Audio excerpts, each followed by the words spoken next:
여러분 혹시 로맨틱 코미디 좋아하십니까? 제가 하도 막 TV 얘기, 영화 얘기 많이 해가지고 살짝 민망하지만 네. 로맨틱 코미디 좋아하십니까?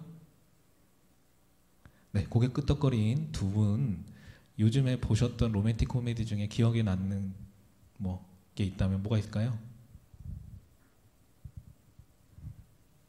고개는 끄덕거리는데 생각 안 나십니까?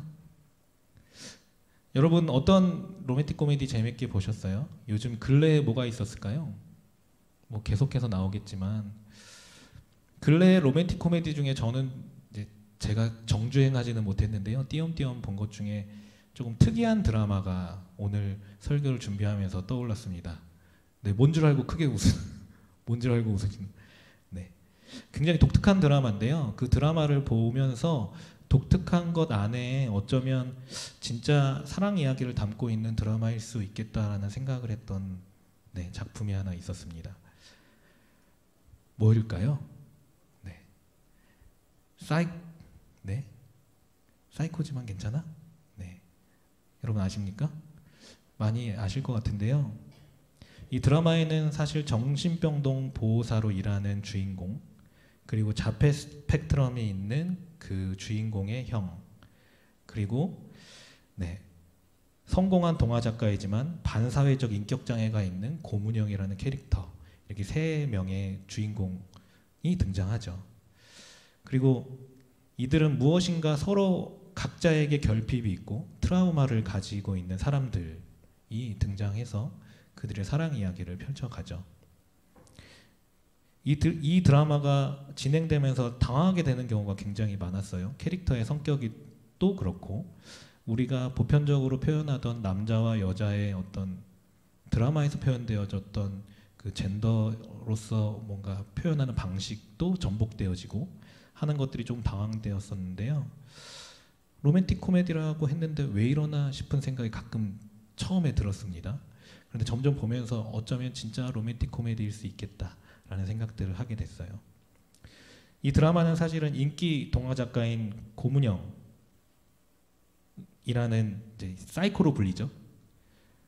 그 작가의 팬인 자폐 스펙트럼이 있는 형님, 이제 사인을 받으러 간 자리에서 세 명이 서로 엉키면서 이 이야기가 시작되어지고 그 서로 간에 얽혀지고 그 안에서 계속된 관계 안에서 일들이 벌어지고 그 일들 안에서 이들의 상처들이 해결되어지고 그 안에서 진짜 관계들을 맺어가는 이야기들을 담고 있어요.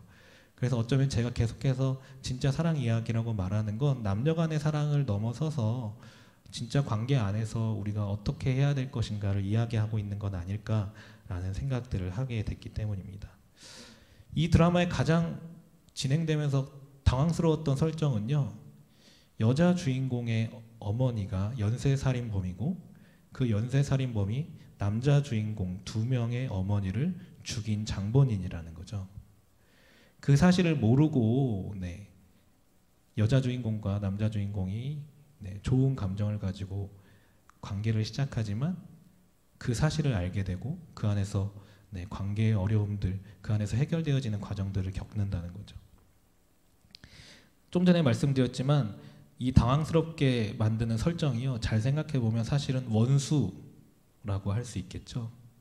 그 상황을 알고 나면 사실은 원수 간의 사랑을 이야기하고 있는 겁니다. 고문영의 어머니, 아까 얘기했듯이 연쇄살인범, 그 연쇄살인범이 남자 주인공의 어머니를 죽인 사람, 그걸 몰랐다가 알게 되는 과정이 있죠.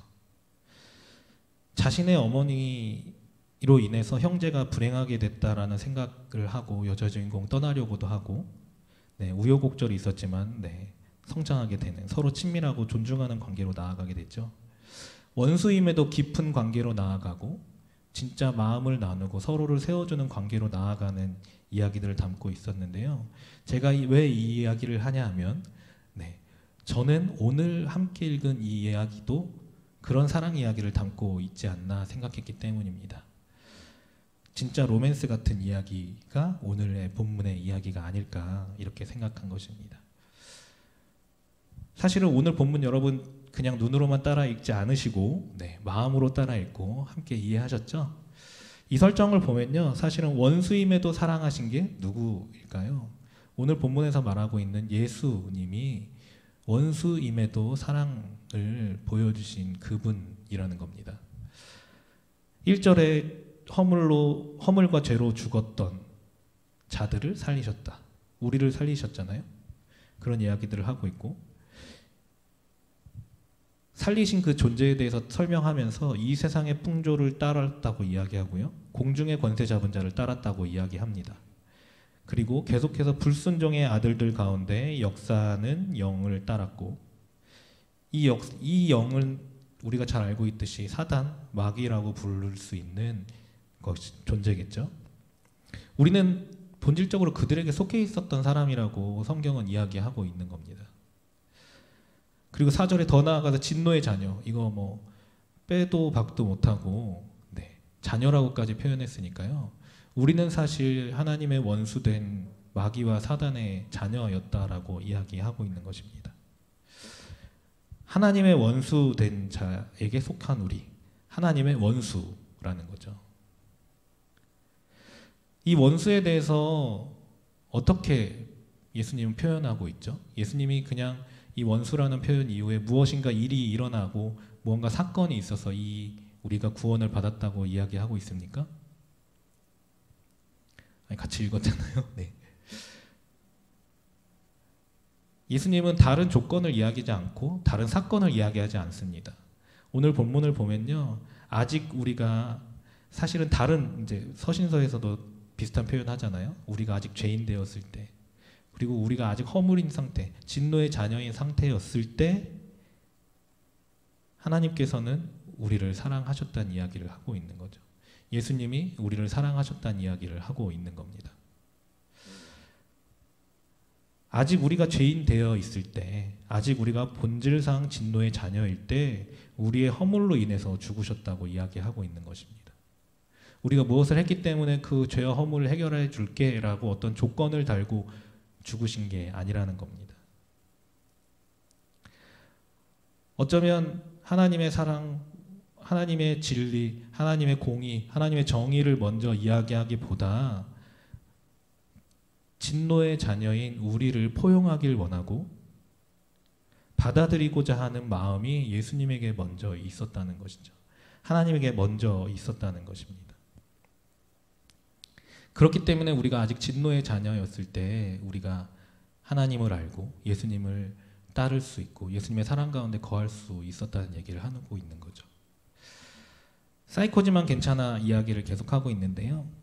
아까도 얘기했듯이 이들의 관계가 서로 이제 점차 서로 존중하고 서로를 살리는 관계, 서로를 정말 인정하고 서로의 상처까지도 안아줄 수 있는 관계로 나아갔다고 이야기했는데요.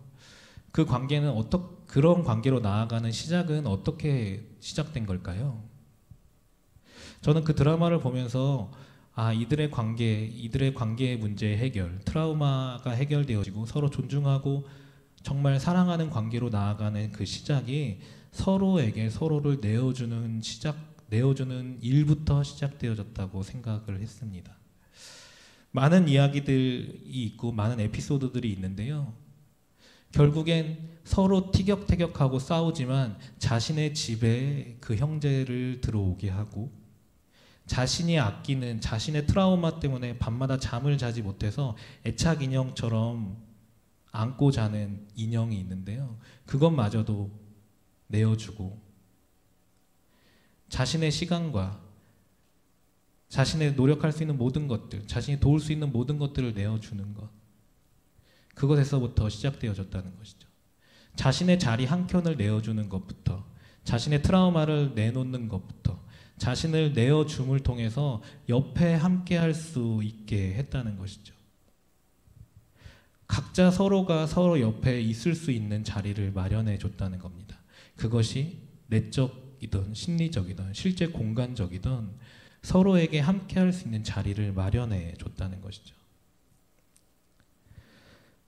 강태에게만 가능했던 자리를 문영이라는 캐릭터에게 내어주는 자폐 스펙트럼이 있는 형의 그 액션을 통해서 더 가까워질 수도 있고, 자신의 집에서 같이 살 수 있게 방을 내어주고 함께 살 자기도 어렵고 누구와도 그렇게 해본 적이 없지만 자리를 내어주고 집을 내어준 문형을 통해서, 그리고 자신의 상처를 서로 내어놓고 그것들을 있는 그대로 이야기하고 그 안에서 서로 솔직하게 이야기하는 것들 안에서 서로는 점차 존중하고 서로 세울 수 있는 관계로 나아갔다는 것입니다.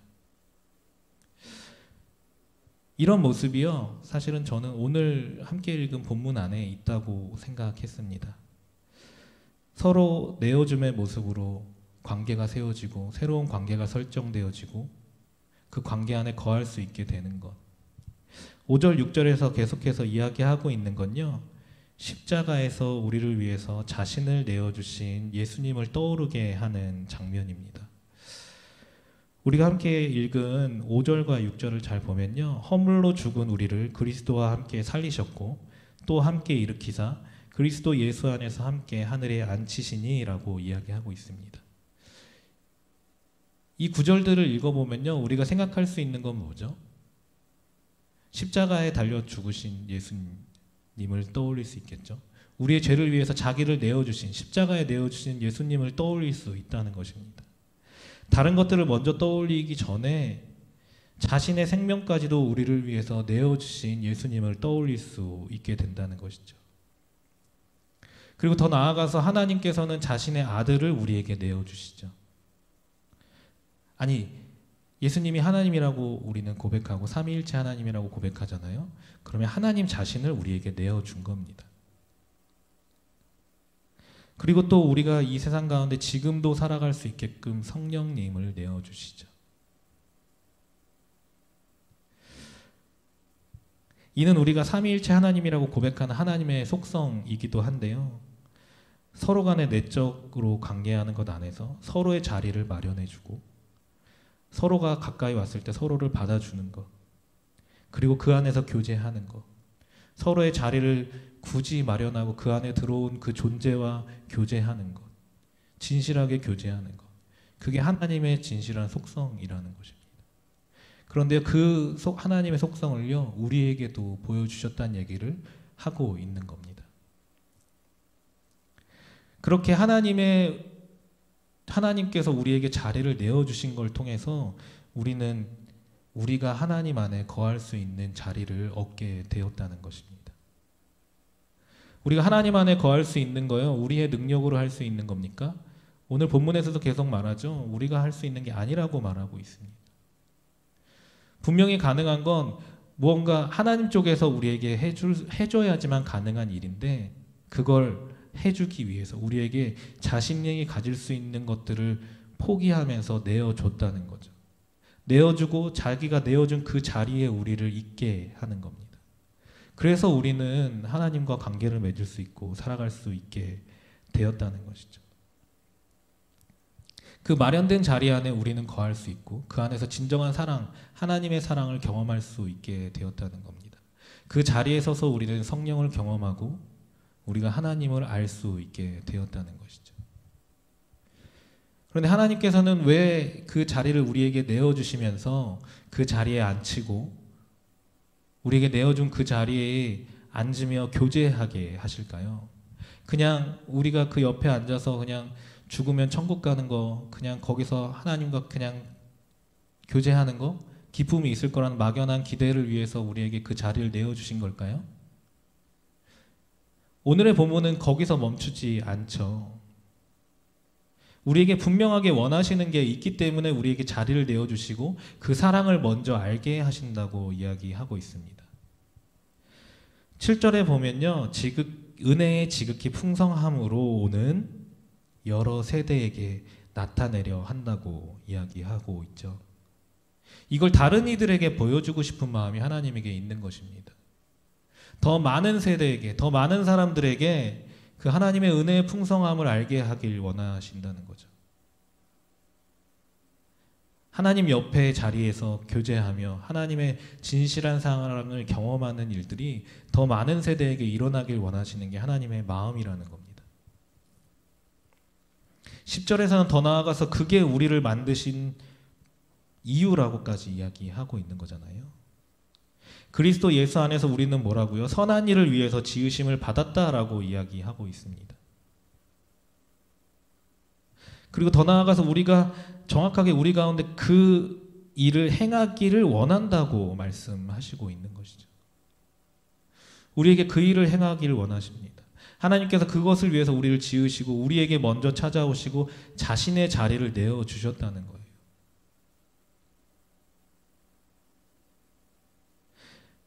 우리를 살리신 이유가 뭐겠습니까? 예수님이 자신의 생명까지 내어놓고 자신의 하나님됨의 자리까지도 내어놓고 우리에게 그 모습을 보여주신 이유가 무엇일까요? 우리를 살리신 이유가 뭘까요?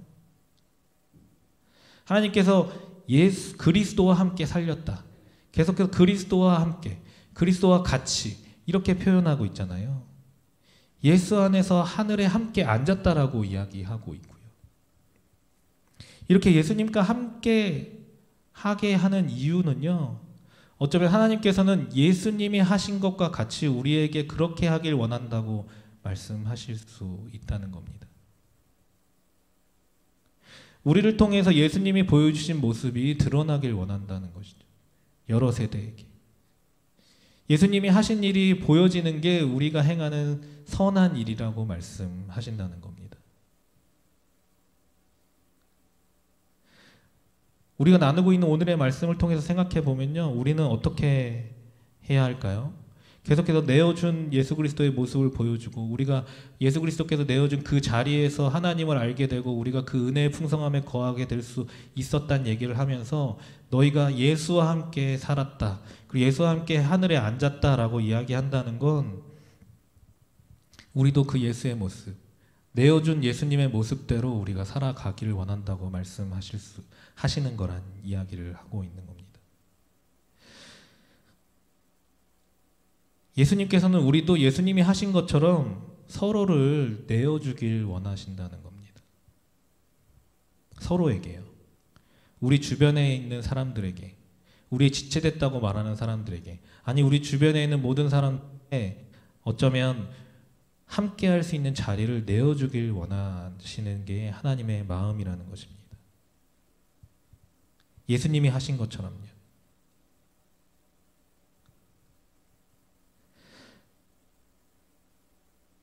예수님께서는 자신을 내어줌을 통해서 우리가 하나님 곁에 거할 수 있게 했다고 말했잖아요. 우리를 받아들여 주셨잖아요. 그렇다면 우리는 우리를 통해서 누군가가 하나님과 화해할 수 있고 누군가가 하나님 곁에 앉을 수 있게 해야 한다는 것이죠. 언제요? 나와 마음이 맞을 때, 나와 말이 맞을 때, 나와 생각이 같을 때, 나와 같은 취미를 가졌을 때, 예수님이 그렇게 우리에게 자리를 내어주셨습니까? 우리의 상태가 그랬을 때, 예수님과 같아졌을 때 그렇게 자리를 내어주셨습니까? 오늘 말씀을 보면요, 예수님은 내어주기를 원하는 마음이 먼저 있으셨다는 거죠. 먼저 자신과 생각이 다르고 자신을 죽일 수도 있는, 아니 죽일 예정인, 자신의 말을 듣지 않고 따르지 않고 자신을 배척할 사람들 향하여서 먼저 자리를 내어주셨다는 겁니다. 그것이 우리가 하나님과 화해할 수 있게 했다는 것이죠. 그걸 우리에게 원하신다는 겁니다. 아직까지 우리에게 갈등들이 존재하고요. 작은 관계 안에서, 아니 사회 안에서, 가정 안에서도 있을 수 있고요. 다른 누군가를 쉽게 무시하는 세상 가운데 살아가고 있죠. 다른 사람과 옆에 자리를 앉기, 다른 사람에게 무언가 자리를 내어준다는 게 이제는 더 이상 더 어려운 시대를 우리가 살아가고 있는데요. 혼자 개인적으로 나와 생각이 맞고 나와 잘 맞는 한두 명만 관계하며 살아갈 수 있는 충분한 시대인데 예수님께서 말씀하시는 건 뭐라고요? 갈등이 있고 누군가를 배제할 수 있고 누군가의 관심을 안 가질 수 있는 이 세상 가운데 먼저 그들에게 관심을 갖고 마음을 열어주고 우리의 옆자리를 내어주길 원하신다고 말씀하신다는 겁니다. 우리가 어떤 생각 속에서 우리의 관계 속에서 먼저 판단하고 무언가를 내 판단대로 내 판단에 맞을 때에만 자리를 내어주는 게 아니고요. 내 판단과 생각이 다를지라도 내 판단으로는 아니라고 말할지라도 그가 하나님 보시기에 하나님이 받으실 만한 사람이라면 아니 하나님이 받으셔야 하는 존재라면 하나님이 그와 화해하길 원하신다면 우리는 우리의 옆자리를 내어주고 그와 관계하며 하나님과 화해할 수 있게 만들어야 한다는 것입니다. 그것을 위해서 우리에게 먼저 예수님이 우리의 자리를 내어주시고 우리를 사랑하시고 자신을 십자가에 내어주셨다는 겁니다. 다른 이유가 아니라는 것이죠. 근데 사실 우리는 우리의 마음에 작은 한 켠도 다른 사람에게 내어줄 만한 사람들이 아니라는 것 우리가 잘 알고 있잖아요. 우리의 자리 한 켠 내어주는 것 정말 어렵습니다. 친밀한 관계 안에서도 자리를 잘 내어주지 못하는 게 우리의 모습이잖아요. 어쩌면 그것 때문에 성령께서 우리에게 거하실지도 모르겠다는 생각들을 하게 됩니다. 우리가 성령님께 하나님께 내어드린 작은 자리 그 한 곳에 거하시는 성령님께서 또 누군가 내 옆에 거할 수 있는 자리를 마련해 주실 거라는 겁니다. 성령께서 우리의 마음에 역사하셔서 그렇게 하실 거란 말입니다. 그렇다면 우리가 해야 될 건요, 우리가 날마다 성령님께 우리의 자리의 어느 한켠을 아니 우리의 삶의 모든 자리를 성령님께 내어줄 수 있어야 한다는 것입니다. 우리가 성령님께 우리의 자리를 내어주실 때 우리가 하는 게 아니라 성령께서 우리의 삶에 예수께서 하셨듯이 다른 사람들에게 하나님의 사랑이 필요한 사람들에게 우리의 옆자리를 내어줄 수 있게 인도하시며 만들어 가실 거란 것이죠. 우리의 능력이 아닌 성령께서 우리의 옆에 다른 이들을 향하여 내놓을 수 있는 자리를 마련하시고 그 안에서 진짜 하나님이 말씀하시는 관계를 이어갈 수 있게 하실 거란 말입니다. 그래서 우리가 성령님께 자리를 내어드리고 성령님을 의지하며 나아갈 때 그때에만 우리가 진정한 공동체를 이룰 수 있고 누군가에게 자리를 내어줄 수 있다는 것입니다.